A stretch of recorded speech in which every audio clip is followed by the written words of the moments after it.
आगे बढ़ेंगे, अगली बड़ी खबर का रुख करते हैं। भोपाल से अगली बड़ी खबर हमें मिल रही है। भीतरघातियों पर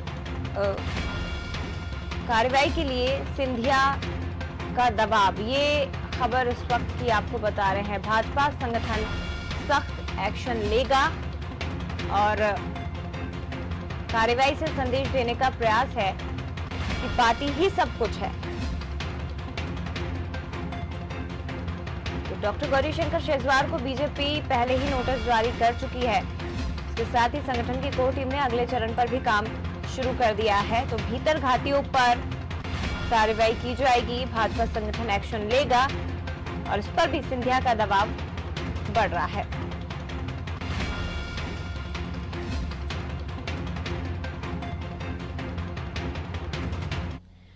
ज्यादा जानकारी के लिए सीधे अंकुर जी का रुख करते हैं। अंकुर जी, नोटिस जारी किया गया है डॉक्टर गौरीशंकर शेजवार को, लेकिन ये सिंधिया का दबाव है या पार्टी को अपनी साख बचानी है? बीजेपी कैडर बेस्ड पार्टी है और हमेशा कहा जाता है कि उसके लिए पार्टी ही सबसे ज्यादा महत्वपूर्ण है, इसे बनाए रखना है।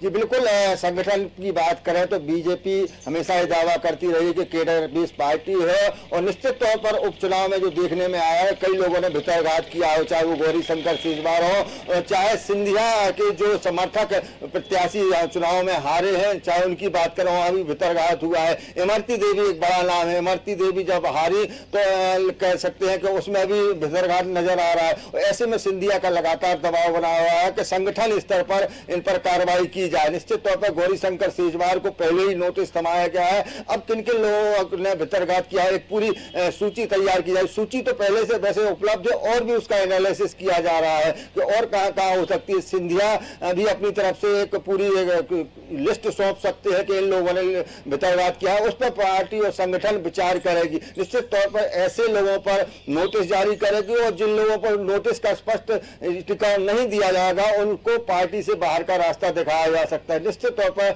इस मामले में भी, संगठन के मामले में भी सिंधिया का दबाव बनने लगा और यही देखने में आ रहा है। निश्चित तौर पर जो सिंधिया समर्थक हारे हैं और उनमें भितरघात की ज्यादा बात की जा रही है। जी जया, बिल्कुल, सिंधिया समर्थक हारे हैं जिसमें सबसे बड़ा नाम इमरती देवी का है और भीतरघात की संभावना इसमें नजर आ रही है। हालांकि इमरती देवी की तरफ से भी एक बड़ा बयान दिया गया था इसको लेकर, लेकिन अब बीजेपी लगातार पार्टी के खिलाफ काम करने वालों के लिए नोटिस जारी कर रही है। उनके खिलाफ एक्शन लिया जाएगा और उसमें सबसे पहला नाम डॉक्टर गौरीशंकर शेजवार का आ रहा है, जिन्हें नोटिस बीजेपी जारी कर चुकी है और आगे भी कई ऐसे नाम हैं जिन्हें बीजेपी को जवाब देना होगा। आगे बढ़ेंगे, अगली बड़ी खबर का रुख करते हैं। भोपाल से अगली बड़ी खबर हमें मिल रही है। आईएएस को सरकार का दिवाली गिफ्ट, ये दिवाली गिफ्ट दिया गया है सरकार की तरफ से। कलेक्टर संजय कुमार की दतिया में वापसी हो गई, जिन्हें हटा दिया गया था वो अब वापसी हो गई उनकी। अशोकनगर में आईएएस अभय वर्मा की भी वापसी हुई है। तो चुनाव के नतीजों के बाद सरकार एक्शन में आ गई है और जिन्हें हटाया गया था उन्हें वापस पद पर पदस्थ किया गया है। 5 आईएएस अफसरों की नई पोस्टिंग के भी आदेश जारी किए गए हैं। तो चुनाव आयोग ने 2 जिले के कलेक्टरों को हटाया था, जिसे वापस पदस्थ किया गया है। और ज्यादा जानकारी के लिए सीधे अंकुर जी का रुख करते हैं। अंकुर जी, दिवाली से पहले बीजेपी की दिवाली तो मनी, लेकिन आईएएस अफसरों की भी दिवाली बनाने में बीजेपी कोई कोर कसर नहीं छोड़ रही है, सरकार कोई कोर कसर नहीं छोड़ रही है।